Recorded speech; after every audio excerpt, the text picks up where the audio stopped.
In this video, I'm going to give you an example of a book talk. So a book talk is basically like a spiel that you would deliver to your students about a book. And the purpose of a book talk is to try to encourage readers to read a book. So when you're giving a book talk to your students, you don't want to give away the ending of the book because that might discourage them from reading it. So the book that I'm going to book talk today is Finding Langston by Lisa Klein Ransom. And I chose this book to book talk for the purpose of this video because we're reading this book in our class very soon. And I want you to be just as excited about reading this book and talking about it as I am. So hopefully this book talk will get you pumped for reading Finding Langston very soon. So oftentimes when you give a book talk to your students, you are giving your book talk from memory. Of course, there are people who can go in and wing a book talk and they can think on their feet very quickly. I am not one of those people. I have to plan out what I need to say very carefully. So that's something that you might want to do when you're planning to book talk to your students. Sometimes you might want to script a book talk. You might want to read from something you've prepared in advance, like I'm going to do in this video. But other times you will be speaking from memory when you are giving your book talk to your students. So there are multiple ways that you can approach giving a book talk. If reading a script is more comfortable for you, that's okay. But it's also great if you can give your book talk to your students without necessarily reading from a script. However, I have a lot of details that I want to share with you about Finding Langston, and I thought it would be best to script it out and read it to you instead of trying to do it from my memory, because there are way too many cool details I want to share to simply leave it up to my memory. So I'll be reading this aloud. So here goes my book talk for Finding Langston.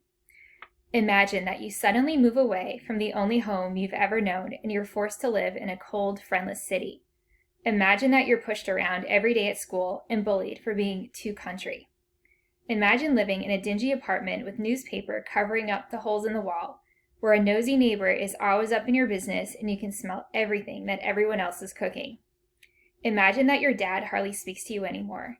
Imagine dealing with all these things as you're grieving over the death of your mother. 11-year-old Langston finds himself in this very situation after his mother dies unexpectedly. For Langston's father, living in Alabama without his beloved wife is just too painful, and he decides to move with Langston to Chicago. After all, it's 1946 and the Great Migration is happening. Opportunities for Black families like Langston's are much better in Chicago than they are in rural Alabama.